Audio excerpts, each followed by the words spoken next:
Hello and welcome to episode 27 of Sights on Sinnoh, the Sinnoh anime podcast that's covering the Diamond and Pearl saga as we head towards Brilliant Diamond and Shining Pearl.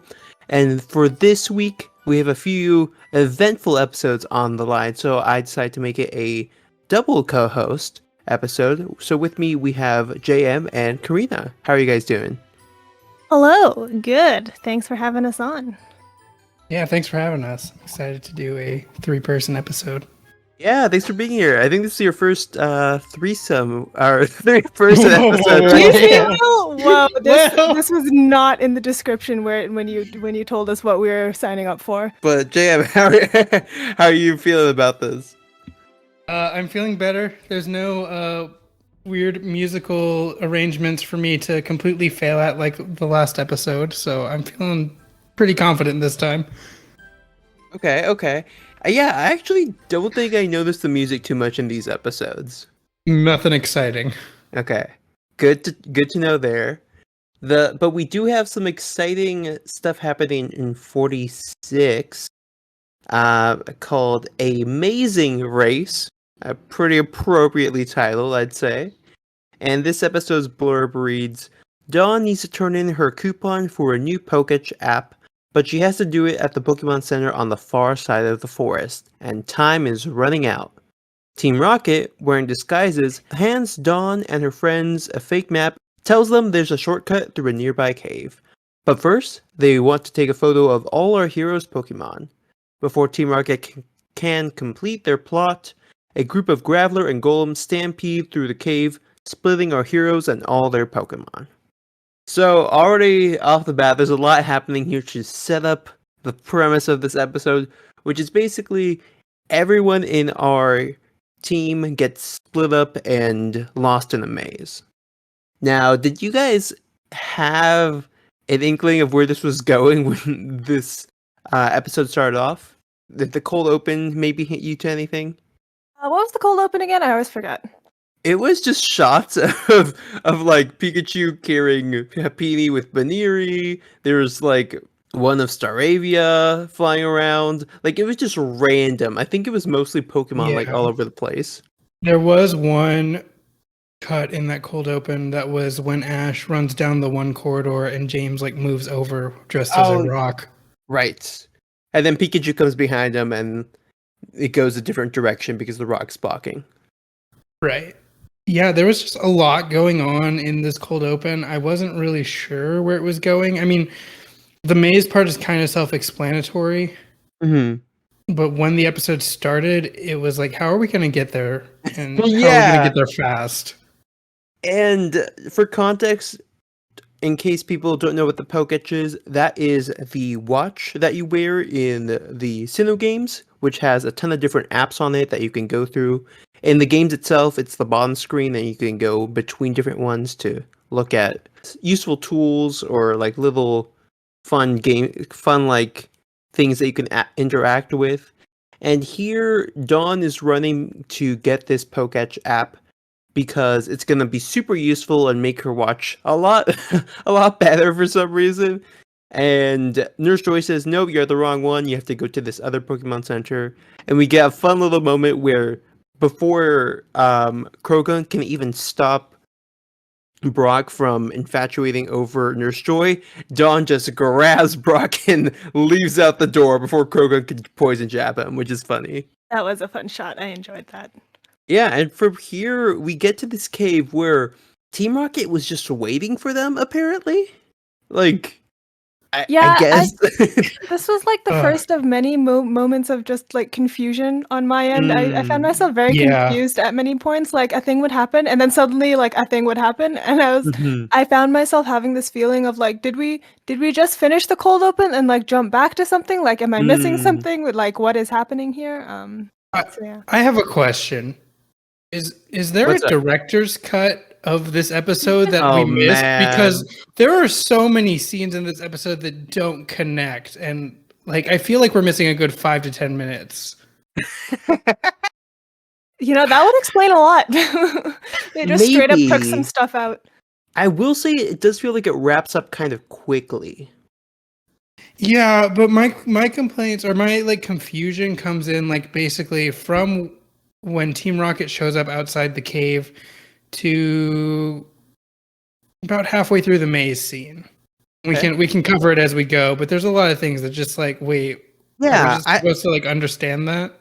I have a list here, so I might have to sub-assign these to you guys as we go through, but basically, they're trying to capture the Pokemon with the excuse of taking a picture, but then the Graveler ruins everything and everyone gets separated in the cave. Ash actually starts off with Pikachu, so somehow they are still together, and he's immediately concerned about Dawn and Brock and is trying to run off and save them as he gets to the maze. And that's where we see the scene of Pikachu and Ash being separated, because Ash runs ahead, and then Team Rocket kind of influences Pikachu to take a different direction, basically. Somehow Team Rocket got there, like, super quickly. This is one of the episodes that like Team Rocket is surprisingly effective, or at least has planned ahead a lot here. So it's kind of satisfying to see that, because it adds a bit more challenge and elevates the stakes a bit more for the heroes. So just a minor note there as we go through, if you're thinking, hey, Team Rocket's kind of good in this one. Yeah. One thing to note is they have a plan B. Like, their original plan was to capture them in the cave, and that was that. Mm-hmm. But they knew to give the heroes a fake map for the maze at the other end of the cave. This is the weirdest thing. Yeah, so they give Dawn the fake map, which is how they kind of are able to bait them into the cave and guilt them into taking a picture. And then we see that Meowth has the real map for some reason, and it never comes into play, like, at all during this thing. Yeah, it's just for them to set up the trap, which was exactly the cold open. Yeah, so they have a contingency plan, so good on them, I guess, but not super clear how they got to that point. But yeah, and like even before this, so the whole like instigating incident is that they like line up to take a picture and they're about to, and these golems like run through and like split everyone up, right? Yeah. I like didn't even get that upon the first watch. I feel like I was like watching and I like looked away and like everyone was in the same place, and I like looked back and everybody was suddenly split up, and I'm like, how did they get so far away from each other in like the 2 seconds that it took Golem to roll through? And like the first shot is of Dawn running off, and she like screams in the darkness immediately, and it's like, how is everyone already so far away that like nobody hears Dawn screaming, and like everybody is suddenly on their own and like so lost? Like how far did you run before being like, maybe I should stop and like see where all my friends are? Right. It's not like that cave collapses or they like are being chased down the hallway. It's just like they're standing still and they're in a pathway in the middle of this golem like rolling out towards them. So they leap to the sides. Meowth gets crushed. His camera gets crushed. But like suddenly they're like a mile apart from each other, which was like 15 feet maybe. Yeah, and also I might have missed this as well while I was trying to figure out like why everybody was so far apart. But what happened? Why was Dawn screaming? Like what were the eyeballs? Oh, I had to catch this on my second time. So later, she emerges from the cave with Krogunk. The eyes are Krogunk. Oh, yeah, no, I didn't get that. Yeah. But it's never actually, like, shown. Like, she just comes out of the cave, she's like, oh, we made it, Krogunk. We're in a maze now. And it's like, where was, like, if you weren't paying, like, super close attention, it's like, where did Krogunk come from? Yeah, this was maybe the third time I've ever seen this episode, so I think I got it a lot more. But you really need to slow down at points to understand what's happening, because there's like 5 different plots there. But basically, Krogunk got separated as well and was just silently, creepily following Dawn in the dark, and its eyes just glow and she screams. And then apparently between that and the next time we see her, she realizes it's Krogunk and it's all fine. Which was one of those scenes that I thought was like part of this director's cut that we're missing.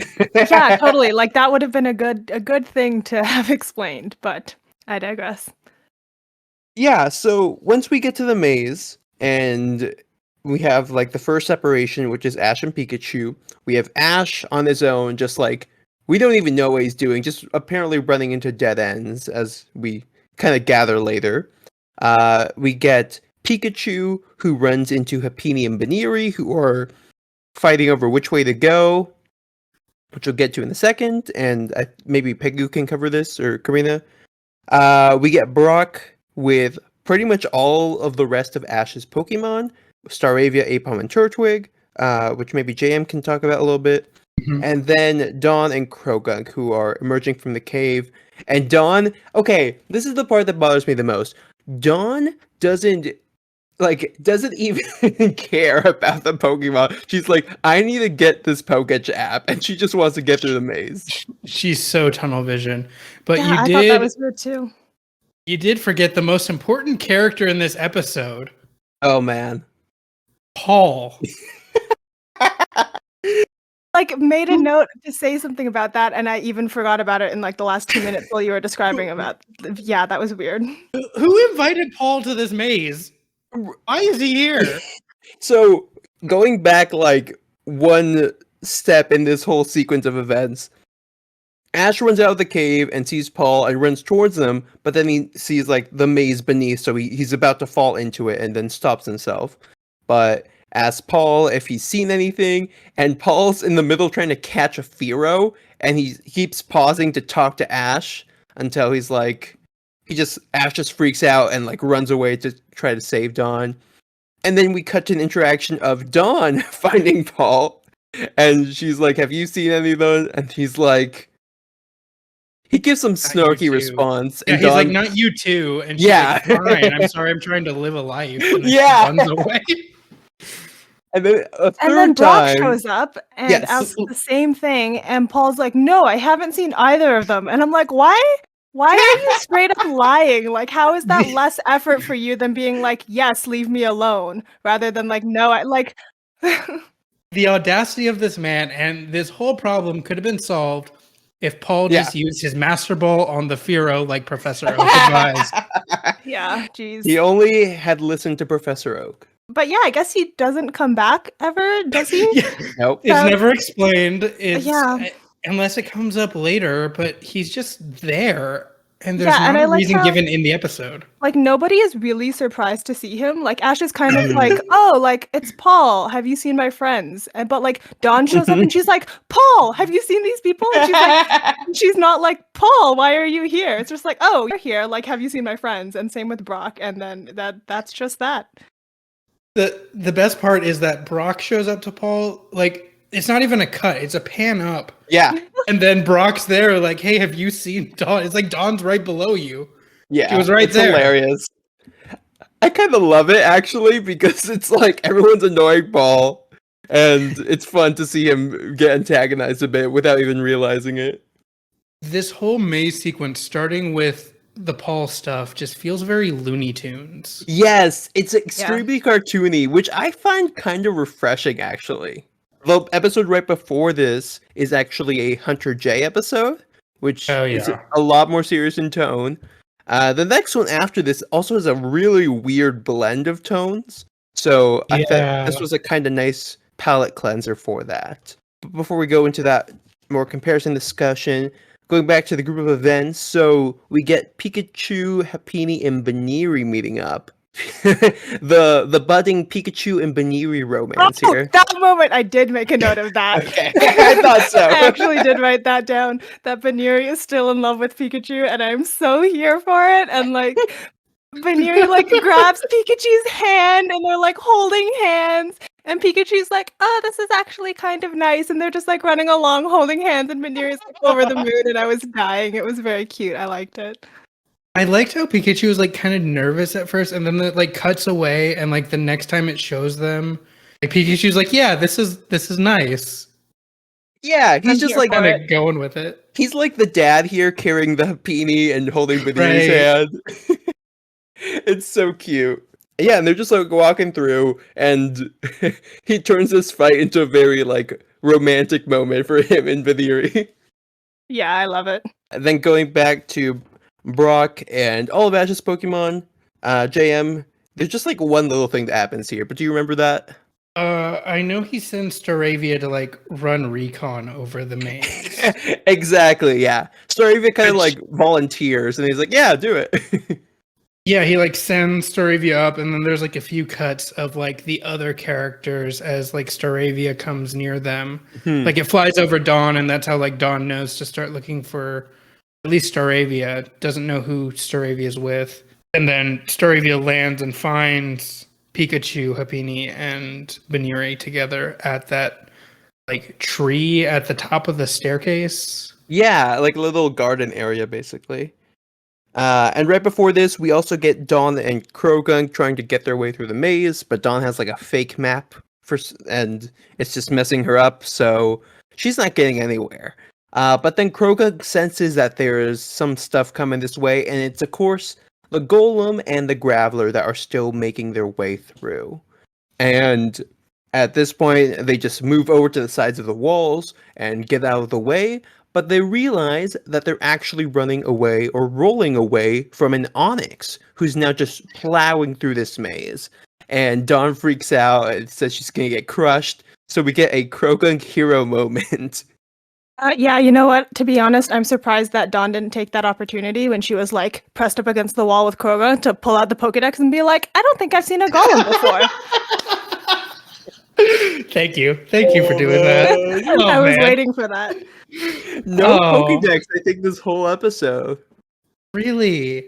Mm-hmm. Yeah, no, you're right. I do want to mention something that was like really weird to me about this whole Onyx thing. Earlier in the episode, when Ash is like talking to Paul, he like starts to worry about Dawn, and he has like this weird like thought bubble scene where he like imagines that Dawn's being crushed by an Onyx, and she's like nothing to worry about, which is that line he always makes fun of. No need to worry, yeah. And no one mentioned the Onyx before. Like, how does Ash know that there's an Onyx that could like? Oh yeah, yeah. Okay, when he had that flashback, I was like, were those the eyeballs in the cave? Like, is that what happened to Dawn in the cave? I was very That's what I thought my first watch too. I was like, where did this Onyx come from, and why is Ash thinking about it? Yeah, the Onyx isn't shown in the episode until like after. It's shown first with Team Rocket, who like it's blasted off by it, and then it's shown with Dawn. And it's just so weird. It's another part that makes me think that we're missing like a few minutes of this episode. Especially that whole cave sequence. I think there's like maybe a scene or shot of Onyx there that's missing. Like maybe that's the reason they get more separated, because that would make sense that like after the Graveler, then Onyx comes out of nowhere, and that's what really makes them all split up. Yeah, and this kind of goes back to the general tone of Dawn really just being focused on getting to the other side of the maze, and then everyone else trying to actually get back together. Right. As we see Ash still just stumbling through this maze, because of course he is. He gets to a dead end. He's like, man, I wish Pikachu was here. And I'm like, dude, you left him like 10 minutes ago. He didn't even like react at first when Pikachu, like there was no scene of him reacting to Pikachu disappearing. Yeah. It just like finally cut back to him, and he's at the end of this dead end and just doesn't know what to do. Yeah, also Pikachu is like off starting a new life with Baniri. Like Pikachu's fine. He's moved on. Yeah, Pikachu really is getting the like good end of this deal. Yeah, he's like, finally got rid of Ash, got myself a girl, a baby, but we'll figure it out. You know, it's all gonna come together. Yeah, Pikachu's progressing through life very quickly as soon as he like rid himself of Ash. This maze changes people. He's like finally allowed to age now that he's rid of Ash. Just took 10 seasons. And then as Ash is stumbling out through this maze, he runs into the last group of Pokemon, which is Piplup, Buizel, Sudowoodo, and and Pachirisu. No Baniri. And Piplup and Buizel are arguing which way to go. Buizel's being super cool-headed about this, and he's like, go this way, and Piplup's like, no, go this way.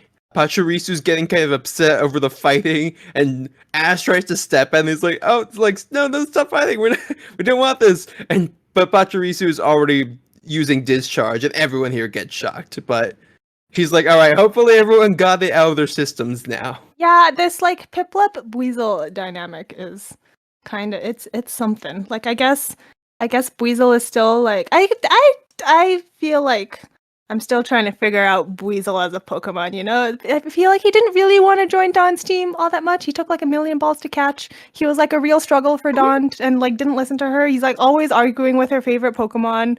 Like what role is he filling here? I do know where the whole Buizel arc is going, so it is interesting to see. I'm not going to comment on this yet. I don't even know I don't think we even get to it in this season, so we might not even talk about it. Well, all right then.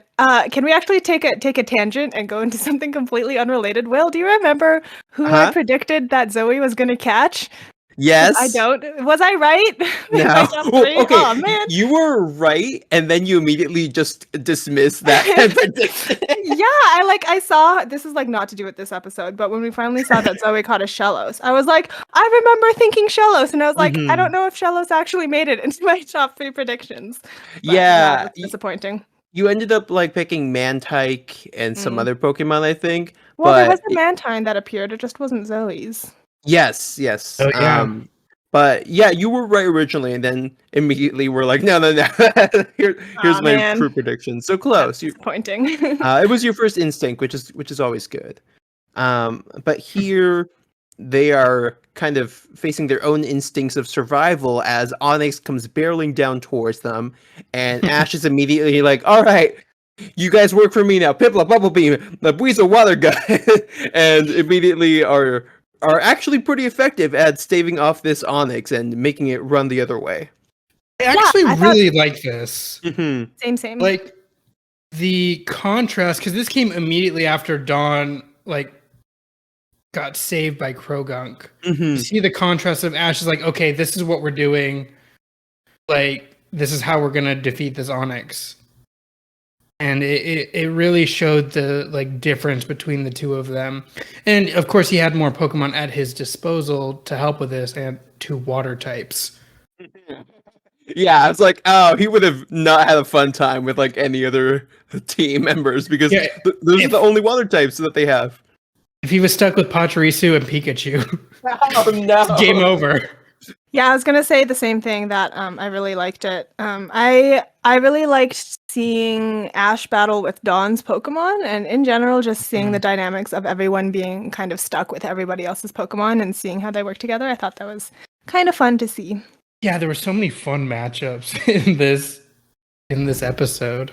Yeah, I think that's kind of the strongest appeal of this episode, is that we get to see different interactions and relationships that we don't really get to see in kind of just the standard format of the show, where like everyone's together and you don't have to improvise, but there's a lot of that happens here.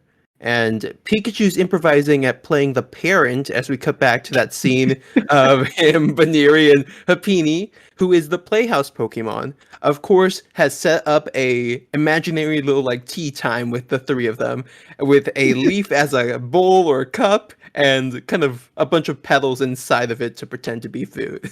And they're just passing it around. So sweet. I loved this so much. And Pikachu's like adorable. Totally playing into it and being like, delicious.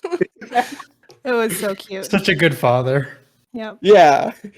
He's had practice. He had Togepi. Oh yeah.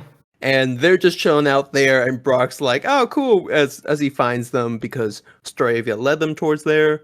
And yeah, just like a minor thing here, but Brock sees them and he's like, I'm glad everyone's all together. And I'm like, I don't think that's everyone, but okay, Brock. Like, everyone, I guess we know who your favorites are.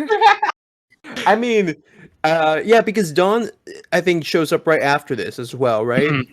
Yeah, so it's like right after he like calls them over from the top of that like tree area. That means that Brock has all his Pokemon together now. Krogunk, oh no, he is missing one. That's true. So he doesn't care about Sudowoodo, is what he's saying here. Dang, after that Nuzleaf arc and everything, I'm hurt. Yeah, we all forget that Nuzleaf arc for a reason. So, as they are trying to hopefully reunite with each other, Team Rocket appears out of nowhere with their big mechanical hand and tries to nab Pikachu, but all 3 of them hop on down from this little plateau area and down to the area where the rest of our heroes are. So the hand just plows through the ground, and I'm like, were you trying to grab them or are you trying to kill them? Yeah. Yeah, and also Team Rocket has like a fun new motto. Like I feel like they've been playing with their motto more in recent episodes, but this one was like completely different. Oh, this one was real fun. Yeah. Yeah, I saw that in the trivia, but I couldn't remember how it went actually. Oh, are we doing a live reading of the new No. motto? Just if there are any memorable lines from that. Oh, what was that word James used? I was like, this is a very complex word for the Pokemon anime. I can't remember it though. Convalescence. No, it wasn't that. It was. While you're looking that up, the rest of our heroes are trying to figure out where Ash is, and I think Brock kind of puts together that they're actually probably closer than they look, so we're trying to call out to him, and conveniently, Ash is just on the other side of this wall as he reaches another dead end. But this time that dead end is just one wall away from the rest of his friends and Pokemon. I found the line, by the way. Jesse's like, oh, we may have blasted off early, and James says, but we've returned and we're feeling quite surly. I was like, dang, that was smooth. They got it. That's what I love. I know they usually talk in rhyme even when they're not like doing their motto, but that was pretty dang smooth. I would not have thought of surly as the word to use. It's what wins you those rap battles, you know? Gotta get that thesaurus out there. But here, I think Staravia is still roaming around, and as it makes its way through the maze, Team Rocket is able to grab it out of the air and put it in a cage. So when Team Rocket is floating their balloon around this little mountain, Ash turns around and he's like, Staravia! He just like sees it in a cage hanging from the balloon. And he's like, give it back! And they're like, no, like, you're not gonna get this from us.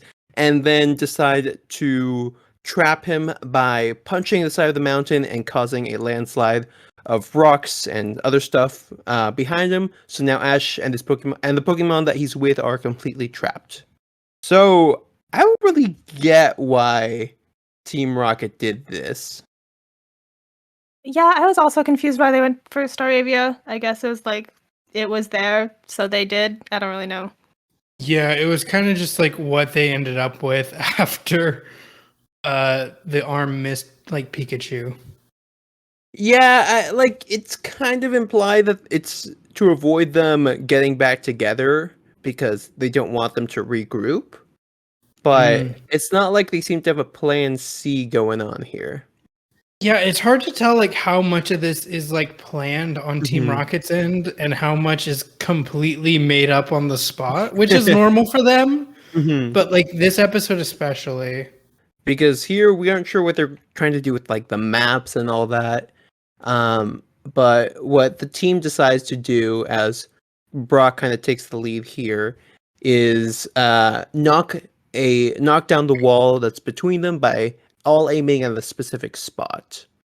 So before he gets started here, Brock actually tells Pikachu, hey Pikachu, go take care of Team Rocket, and Pikachu just nods and runs off. What the heck do you think Brock had in mind and Pikachu had in mind here? I actually completely missed this, so I have no idea. Yeah, I only caught this on my second watch. And this episode just has so many moving pieces that like I only had time to second watch this one and not the next episode because I was just trying to make sense of everything that was happening here.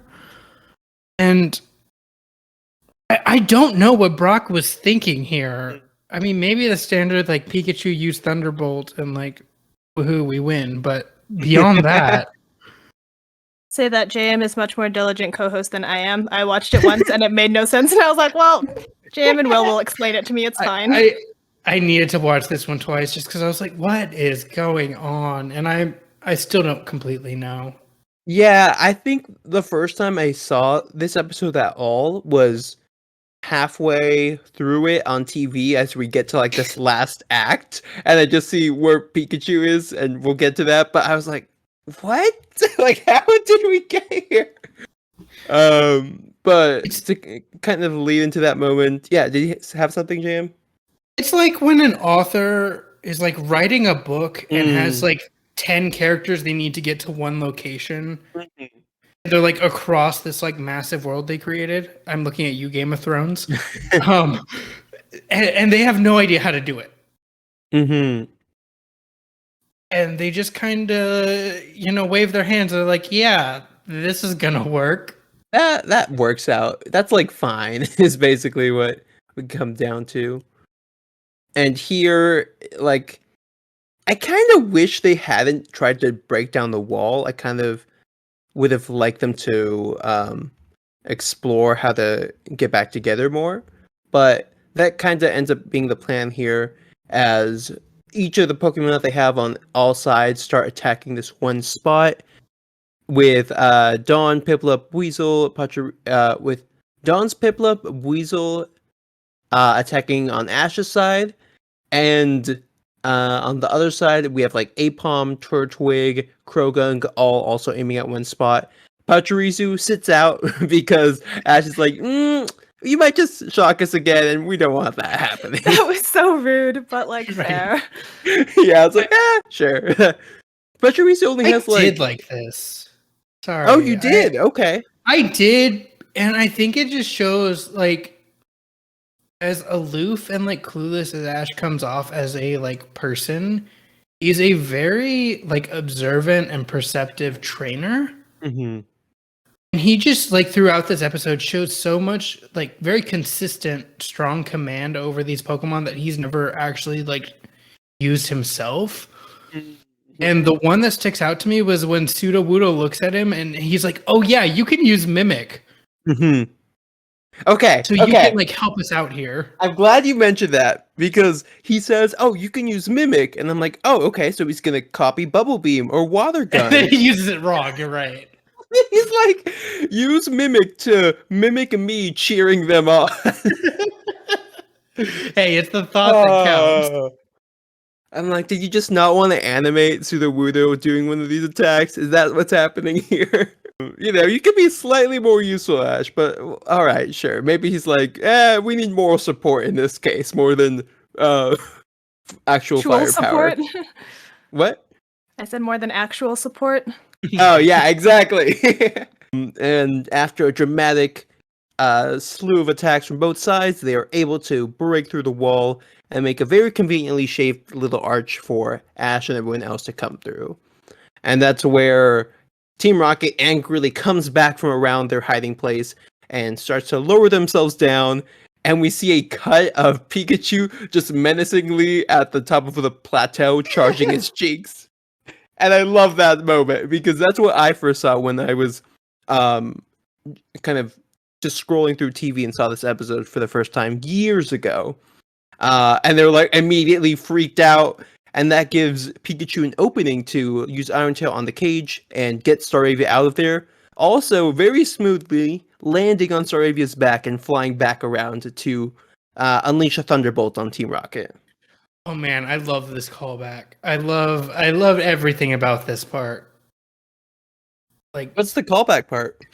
To the episode, the second one that you and I recorded, with when Staravia or when Starly evolves to Staravia, the one where Pikachu like rides in on his on the Staravia and like leads a like military fleet into battle. I feel like there's been a lot of Pokemon riding on Pokemon in this season. There's also that moment with Pikachu and somebody else riding on like Jenny's Growlithe. Piplup. Fun. And Piplup, yes. Oh my god, I can't believe. Pretend that moment didn't just happen. But yeah, I'm here for it though. I like it. Yeah, it's a very smooth and kind of shows, I think, Brock's like command when he's like, go take care of Team Rocket. He's like, I don't know, Pikachu's gonna figure it out. He's been doing this for like 4 generations of Pokemon. It'll be fine. Yeah, but Ash still gives the call to use the Iron Tail. Oh, he does? Okay. I forgot that moment. I thought it was just Pikachu going rogue. Yeah, like Pikachu sets it up, but Ash is the one who's like, "Oh yeah, you should do this." And he's like, "All right, let's do it." How Ash knew this was even a possibility, I don't know. Yeah, I mean, I guess that shows maybe more of Ash's strength here, even though he also imagined the whole Onyx thing without any proper context at the beginning. But this does send Team Rocket blasting off, and everyone happily reunited. And we do a hard cut to a Pokemon Center with a clock in front showing that it is 4:48. So just barely. Plenty of time. Yeah, exactly. 12 minutes before, and Dawn gets her new Poketch app on her Poketch, which is, of course, the most useful app, Coin Toss. Should have been Calculator.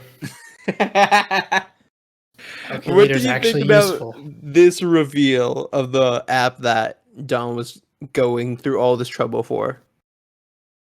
Honestly, by this point in the episode, I was like, "We're done. We're out of the maze. I still don't know what's happening. Like, you got your thing. Great. I'm out." Good for you. I really don't care, Dawn. Yeah, I'm like, did you need the Poketch subplot? Is my main question. Yeah, I don't think it does Dawn any favors. Mm-hmm. Like, maybe if it was something for, like, testing your friendship or, like, doing something that interacts with your Pokemon, but literally... friendship checker. Coin toss. The thing that you can do with a physical coin. So, just disappointment there. I do like they're bringing the Poketch, but like of all things this, because we do see it used immediately in an extremely useful way, because as they exit the Pokemon Center, they get to a fork in the road, and Dawn decides to use Poketch, and Brock's like, "Are you sure we should do this?" And they're like, "Yeah, it'll be fine." And then they keep walking. Oh, and then they both use Dawn's signature line. Yes. Cute. Not gonna lie. No need to worry, Brock. And then as we'll talk about in the next episode, there was a lot to worry about there. When Dawn flips the coin, she really like goes full Beyblade and just shouts, "Let her rip." She's like, "Dawn, please never go full Beyblade again." Oh man. She's just, practicing for her plan B in case coordinating doesn't work out. True. But this is pretty much the whole episode here, and again, this is called Amazing Race, probably a pun off the show, An Amazing Race, which is the whole thing that I've never watched, but I think I've heard about. Going. It's just still like going. The Pokemon anime. Oh, jeez. So that actually aged well then, as a reference. But what did you guys think about the show, and do you have a rating for it, or this episode, and do you have a rating for it? I did like all of like the Pokemon and the action and everything, but it was a little bit like too chaotic. Like things just didn't make sense, and like the whole Poketch subplot was kind of, I don't know, like the plot of it just felt kind of fillery. There like wasn't a lot happening other than like utter chaos. And I had a lot of questions, so I think I'd probably give it like a 6.5, maybe. Like it was fun, but also it was a lot of like what is going on. Oh dang! Am I going to be the harsh critic here? Oh man, go for it. I'll put it around like a 4.5. I'm putting it below a 5, and that's mainly because I really feel like it was missing a good 5 to 10 minutes. Now, like the last episode that you had me on, where we were talking about the Hearthome City Museum, like, that one was dense, and I feel like it could have used more time, but it still worked. It still landed. This one, there was so much going on again, but I feel like there just wasn't enough time to make it make sense. Mm-hmm. Yeah, for me, it's very, very close on the line between fun and chaos. That's kind of the appeal for sure. And I think as someone who's watched this before and watching it like multiple times, there's a lot you can get out of it. But I don't know if that necessarily makes it strong if you're just trying to watch each episode once and get as much as you can from it. The closest episode to this in kind of execution and play out of events is a few episodes ago, called like Steamboat Willies, I think. Oh yeah. And I watched those to compare, and I feel like that one was a little more straightforward and kind of stronger in a narrative sense. So I probably would end up giving this one a 6.5 as well. I am the harsh critic. I do think that like the interactions and the different like team matchups were like really fun, and it was neat to see those kind of form organically instead of like actually forcing it, you know? Totally, yeah. Cool. Yeah, I think that's the appeal for me as well. Like with most shows, like if there's powers or like maybe Power Rangers that have morphers, like it's always fun to see them switch things up and see what happens in these cases. So yeah, super fun. Most memorable scene for me here is Krogunk using Brick Break on the wall and just shoving Dawn into it. Get out of the way of Onyx. Paul wasn't the most memorable thing for you?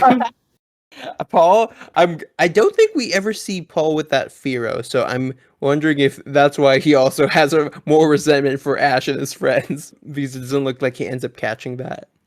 But yeah, that's pretty much it. So let's move on to the next episode. Episode 47 of Diamond Pearl, Sandshrew's Locker. On the way to Hearthome City, Ash and his friends are approached by Mira, a friendly girl who offers them a shortcut.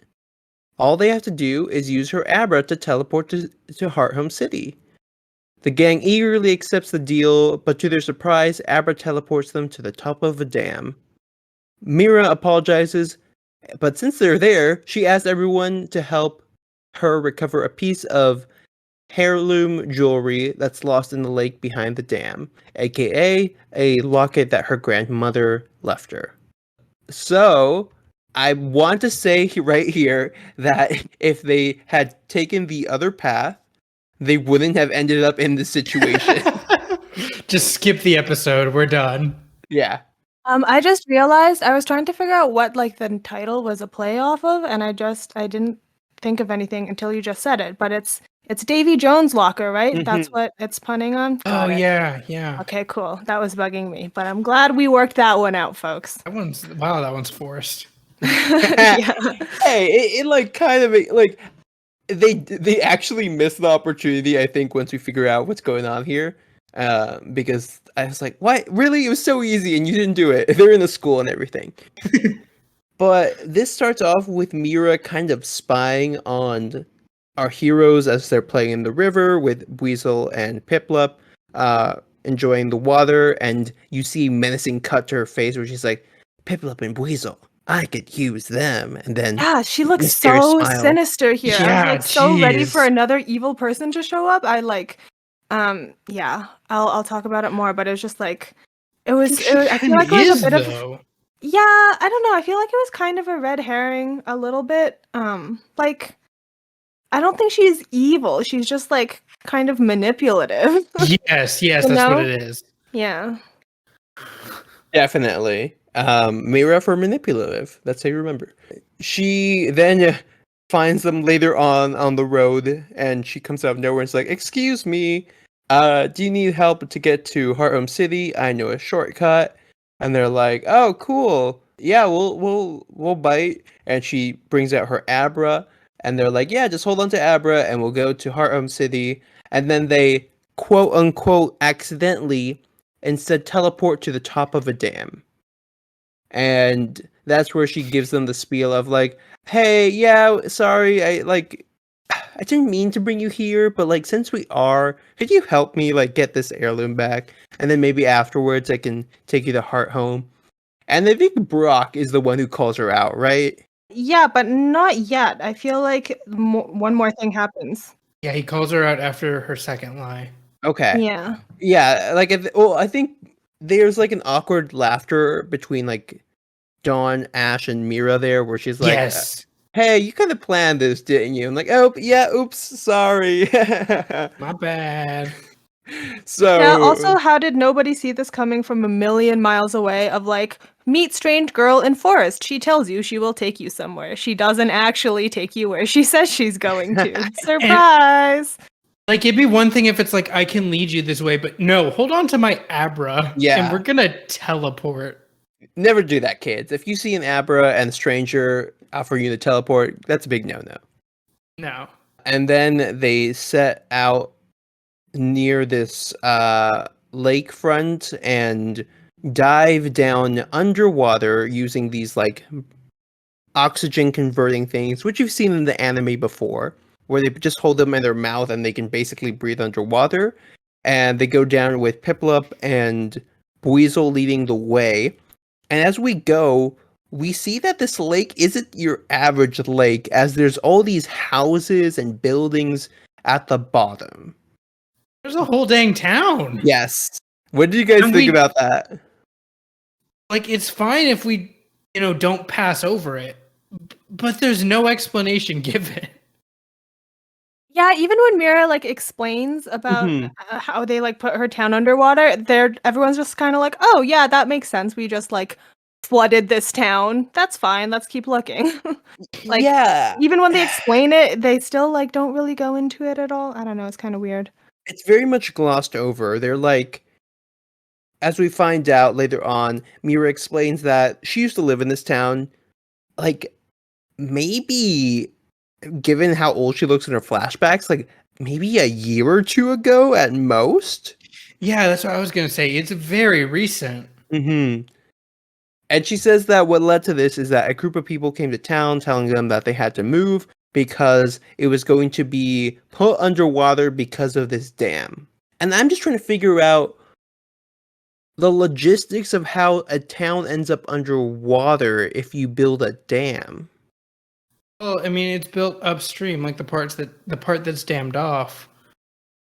And I guess like the river like flowed through the town or something. But what engineer in their right mind is building a dam with the city on one side of it? Well, that's the thing. Like, we see the dam and like the water's on one side and then the lake's on the other. So the water like is held there. So I'm just like, how did this get approved? Is Team Galactic involved? Like, what's going on? Who signed this? Well, this was the wrong episode to ask an ocean engineer to be a part of. Hey. Just throwing that out there. No, the thing that got me was the breathing devices. Okay, yeah, that was very strange, and also I kind of liked how like all of the intense battle scenes were just like gurgly underwater, unclear speak. Right. It was kind of a weird vibe. Yeah, because immediately as they get closer to the school where this supposed locket is, a Gyarados just charges out and starts fighting them. Buizel and Piplup try to take care of it, but Gyarados is too fast and eventually just uses Twister to blast them out of the water. Yeah. You really gave me the underwater episode. You really did this to me. Hey, there was a possibility of turtles, And Mira, I think at this point is where, well, before we do that, minor note, for the breathing devices, we've seen these before in past seasons. Yes, we have. And I think this is the first time where we actually have them acknowledge that they shouldn't be able to talk when using these. Which I think is kind of cool that they evolved in terms of like, yeah, in past episodes, they like talked really clearly while using these, but now we're kind of gonna make it more realistic and have them just gurgle through it, which I thought was kind of a cool little detail. Never mind the fact that these things would never work in the real world, but this is the least show. Realistic part of this entire series. These underwater. I was just say this is the show with magical fire monkeys and grass turtles. Yeah, they just incorporated water Pokemon biology into these somehow. Although I will say, it never really crossed my mind until right now that it doesn't make sense for turtles to be grass type. Like, I just never thought of that. But it totally doesn't. That's super weird. I mean, there's a fire turtle too, so we've covered it all. And Brock is covering the truth here as he's like, Mira, what else aren't you telling us? You knew that Gyarados was there, didn't you? And she's like, on the spot. Brock is like Sherlock Holmes over here. Like he immediately like knows something's wrong, and that this was like sort of a setup. Yeah, he's like, there's a lot of things here that you're tricking us into, and we want to know what's going on here before we head back down there again. And that's where she explains, like, okay, it's not my grandma's locket, it's actually a Pokeball that has my Pokemon Sandshrew in there. And this was a friend that me and my friends found one day on the playground at school, and we found out there's a Sandshrew in there. And then after the events, they somehow forgot to go and get this Pokeball, and then the town flooded. Yeah, well, like flashing forward to the scene where we retrieved the Pokeball, like there were like books, like pencil cases, like they just left everything behind and flooded it. So that was also kind of weird. Yeah, like they just abandoned this town and it immediately got put underwater. And the reason they can't get there using Abra is because it can't teleport underwater. What did you guys think about this reveal for how Abra's teleport works? I mean, we've already broken the laws of physics once. I'm kind of done with that. Yeah, it's like can like disassemble and reassemble molecular matter at will in different places, but only if it's not underwater. Sure. That's what'll get you. The best I can offer here. I think water types that can use teleport. What can use teleport? Can like anything Ralts, aside from Abra, Natu. Yeah. Psychics.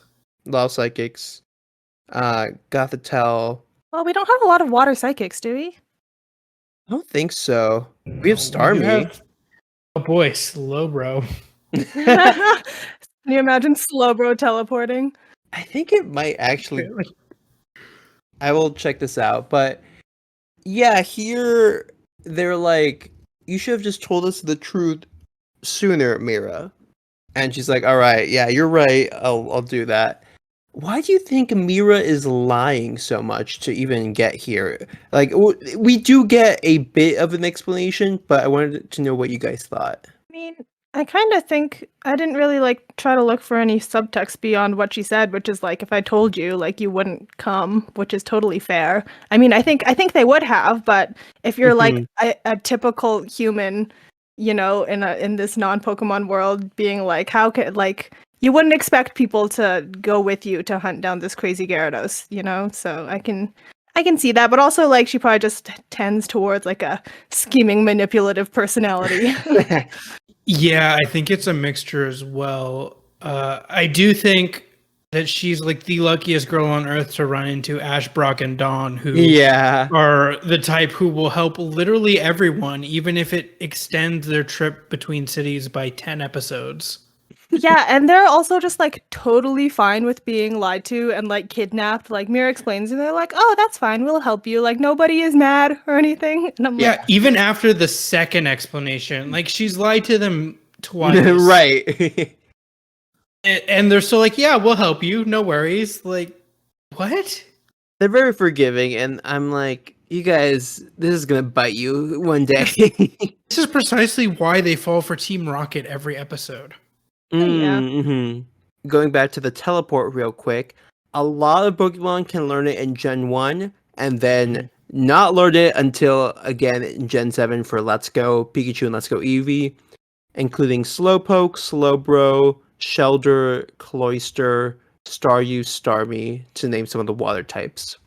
Huh. Well, I mean, I guess it actually makes sense for like Slowpoke line to learn teleport, because like, how do they get anywhere if they didn't? Yeah, exactly. Point. And here they concoct a plan to go back down there and get back that Sandshrew.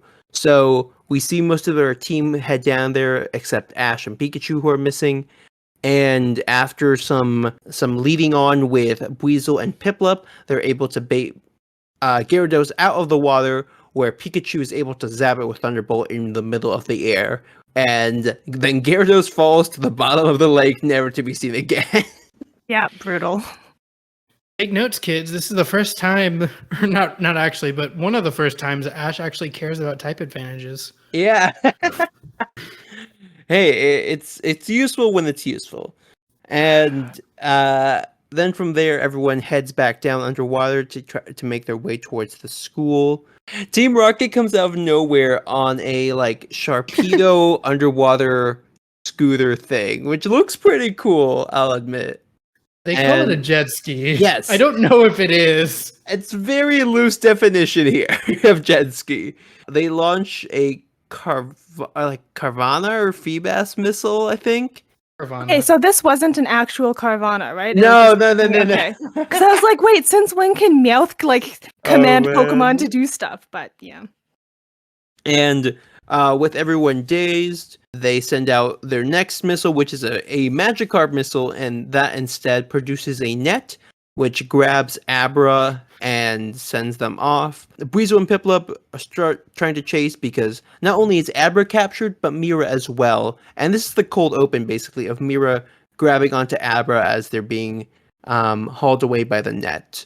Piplup and Buizel try chasing, but then the Remoraid are like little missiles from the scooter come back and knock them back enough so they can't chase. And now Mira and Abra have been kidnapped. So she got a taste of her own medicine. Sure. Yep. And then we cut back to the surface where they're like, Team Rocket's very inconvenienced by the fact that Mira came along with them. And at this point, everyone's looking for her, but Mira's putting her skills to the test here. As she's like, oh wow, you're Team Rocket? Like, I've heard so much about you. I want to join Team Rocket.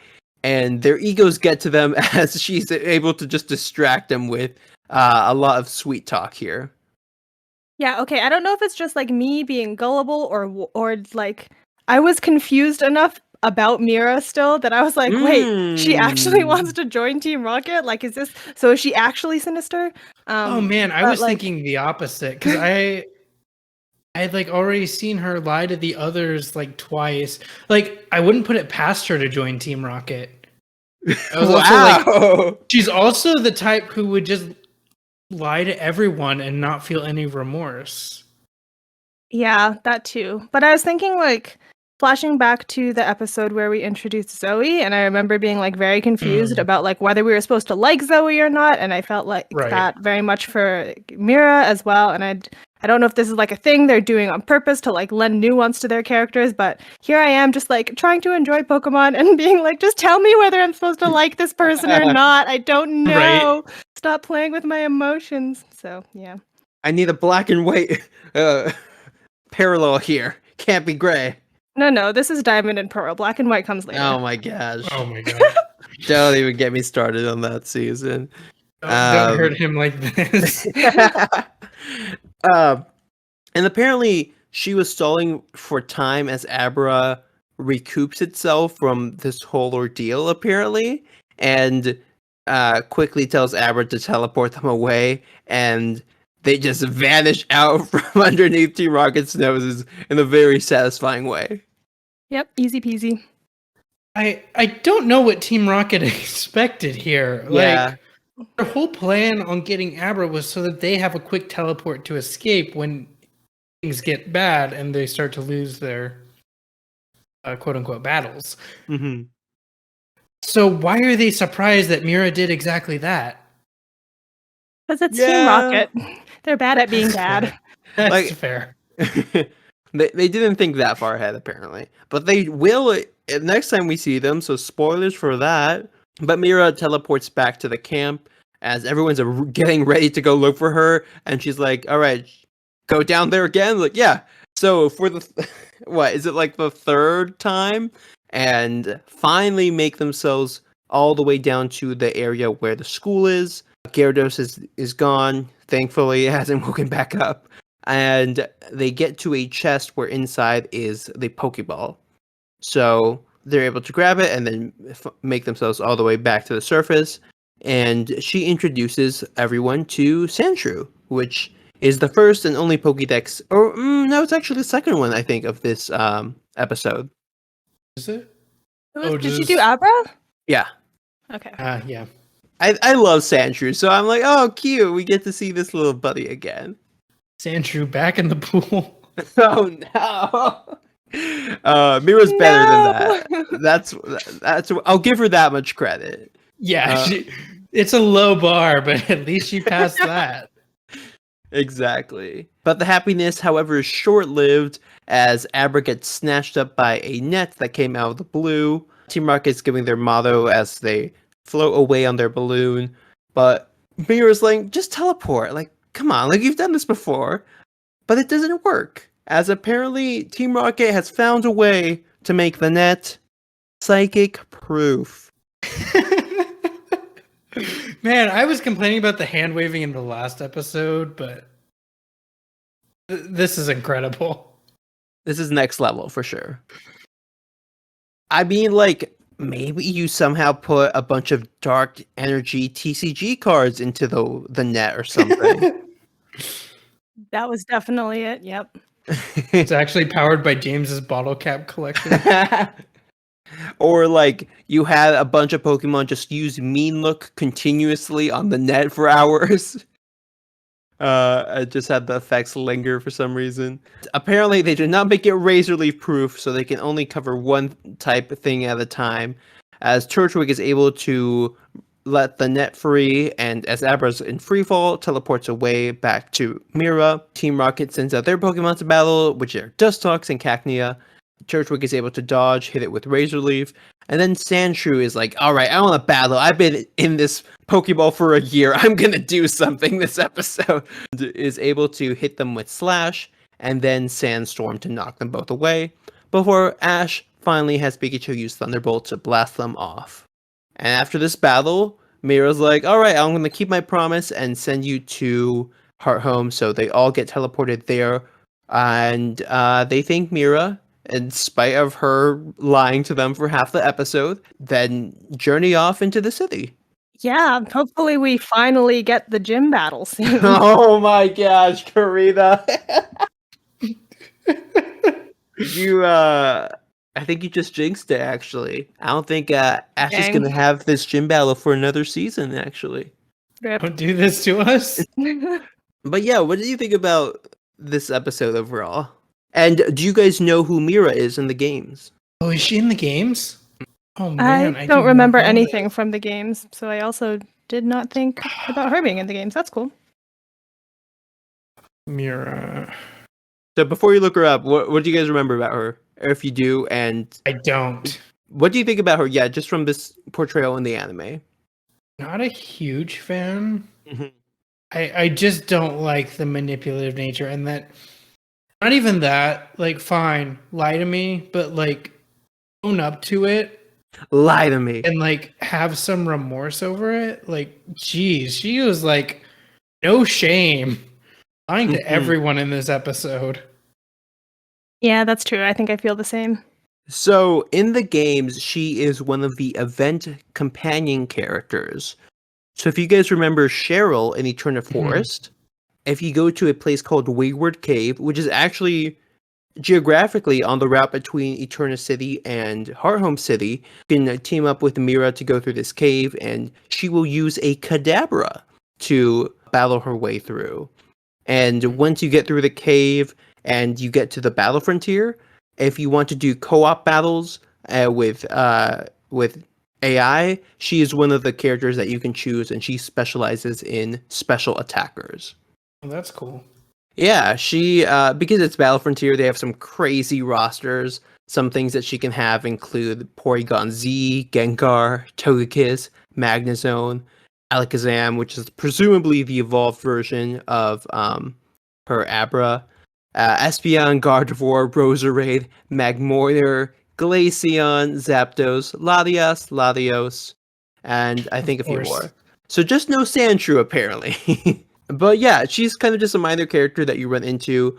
The convenient thing about all these event characters is that they'll heal your Pokemon as you go through with them, but you can't really use any HMs or other things to get through. And then they're gone after that, so you can find them again at the Battle Frontier. And then what about this episode overall? I know how you guys feel about Mira. Is there anything else from this episode that you guys took away? I'll let JM go first this time. Yeah, you really hurt me again by giving me the underwater episode. Man, I feel like I'm just too nitpicky about this because that's literally what my degree is in. But no, I think it was fine.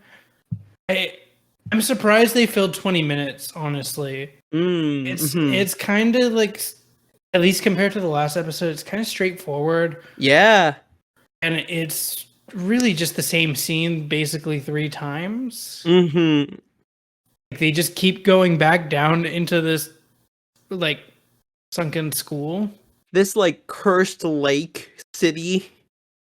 Actually, while we're talking about reusing animations, also completely off topic, but the episode where they're on the cruise ship and they're like, and they find like a concert stage and Pikachu is playing the bass. They showed that like 4 times, including the cold open. And also, I just want to give a shout out to my magician Piplup. I like screamed and cried and watched that scene like 8 times in a row when Piplup was doing magic. I just couldn't get enough of it. So there we go. There's my shout out. Nice. Piplup and Buizel, I think, had more of an impact in the last episode than in this one, even though they're the reason Mira kind of scouts them out.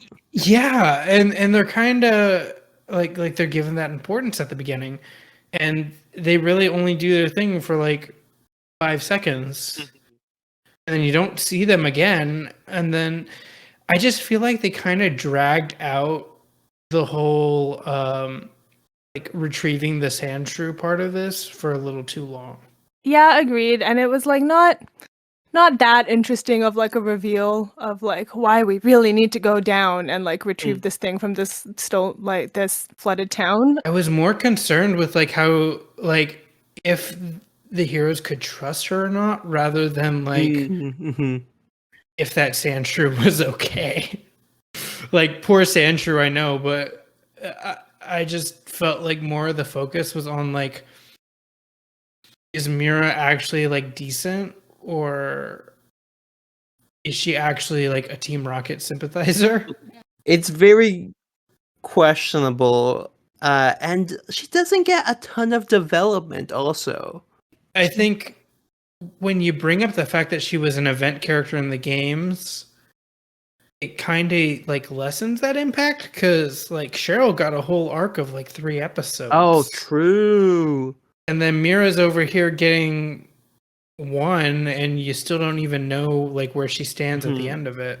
But yeah, it is weird that this is her introduction and like relationship to them, and especially the fact that she teleports them into this scenario and then teleports them out. So it kind of feels like something that you can dismiss a bit because of that setup. Yeah. It's not something that like in the last episode where the heroes like found themselves in the situation. It was like manufactured for them this time. It was kind of like an online event or something where they're like, oh yeah, like you're over there now, but it doesn't really impact our final goal here, which is getting to Hearthome. My favorite D&D one shot. Overall, what would you guys rate this episode titled Sandra's Locker? I'm gonna go completely neutral and put this like middle of the road 5. Really? You would put it above the last episode? Yeah. I feel like just structurally it was easier to follow. It was a bit boring, I guess. But it was fine. I didn't outright dislike it. It was just one of those episodes like, yeah, I watched it. Great, let's move on to the next one. Okay, fair. But I don't have any like huge complaints about it.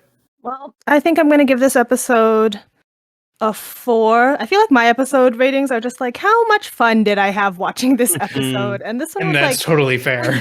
It was like not that fun to watch, and I was like conflicted about Mira. I like ended up not really liking her. The plot wasn't all that interesting. Yeah, it was like fine, just like JM said, but maybe on like the other side of fine for me. Just less fine. Yeah. Yeah, I'll probably give this like a 4.5. It's just weird in terms of its placement, I think. I'm like, did you really want to use Mira and that's how you're executing it? She has like some interesting traits as like she's not a straightforward person that's like, oh, I'm in need and I'm just gonna ask you for it. But the way she does it isn't something that's necessarily productive. And I think it would have been more interesting to see that and maybe more for growth. And also, like, why are these Gen 1 Pokemon here? Like, what's going on? That's fair. We're in Sinnoh, and like, I get she has an Abra in the game, so kind of cool callback there. But I would have appreciated maybe seeing some new faces that we haven't seen before. I do want to bring up something that I don't think I've ever brought up, and that's like the target demographic for this show, being, typically, young kids. I think Mira's like not a good example and like a good character to be like showing that target demographic. Like, I don't want to get like super preachy, but to have someone that manipulative like come out unscathed and like in the end everyone's like just chill with her lying to them the whole time is like kind of weird. It doesn't I really agree like with that. sit well with me. Yeah, I think I probably have the same feeling coming out of it, which is maybe why, just based on like my gut emotional reaction after watching it, I'm like slightly on the less than 5 side of fine, probably. I think because like Mira's character just kind of left a bad taste in my mouth. I think in that context, I would even lower my rating down to like closer to what you have. Right, because what's probably the worst sin of this episode is that it doesn't necessarily land on either side of like, is Mira good, is Mira right, and is she going to change now because of this event? Like, we literally just are teleported away from her at the end and don't get a huge thing of character redemption or character arc with her as much as I think we should have. And just make it very clear to audiences, like, yeah, like, she's realized the error of her ways and now she's going to change. Explain the complexities behind her. We're kind of just left in this neutral zone where they don't commit to either one. Right, and I think it could have worked better if they didn't let her get away with it. I know there's like the importance of like our heroes being like very forgiving characters, but I think it kind of went too far with them like forgiving Mira. Like, yeah, maybe if after the second or third time she'd lie, like they just were like, yeah, maybe you're gonna have to call the police on this or something and like walk away. And then Officer her being Jenny like, can help you. and then Officer Jenny arrests Mira at the end. Ha, justice.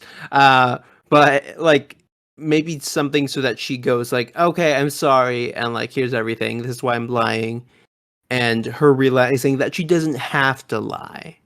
But yeah, that's pretty much it for this episode here. Would you guys rewatch this? Would you recommend someone to watch this episode in the anime if they want the whole Sinnoh experience? Nah. Not really. You could probably skip it. Yeah, I think both of these episodes are kind of skippable. I don't think it's like crucial to see. Okay, but you have to watch the last episode to get a snapshot of what Pikachu's life would be like without Ash. Okay, that is important. You have a point. Mm-hmm. Yeah, watch the last episode for the Pikachu Baniri content, but that's it. Yeah, the last one just has a lot more entertainment value than this one. Even though this one has like Mira in it as a character that, sure, it's a short-lived adventure with her in the games, but it's still kind of cool to do this. I think she's the weakest in terms of the event characters that you do meet throughout the series. So going forward, all the other ones will be stronger, thankfully. Which is saying something because there's some that you can legit just skip. You can complete the game without encountering a couple of them. Yeah, I think only Cheryl's really required. Oh yeah. Everyone else seems to be optional before you beat the game. But yeah, in case you've played Diamond and Pearl or Platinum and missed these characters, go look for them. Maybe you'll find what they're about in their journey. I think I've done the missions with all of them, and I think they're kind of fun to see in the anime depicted that way.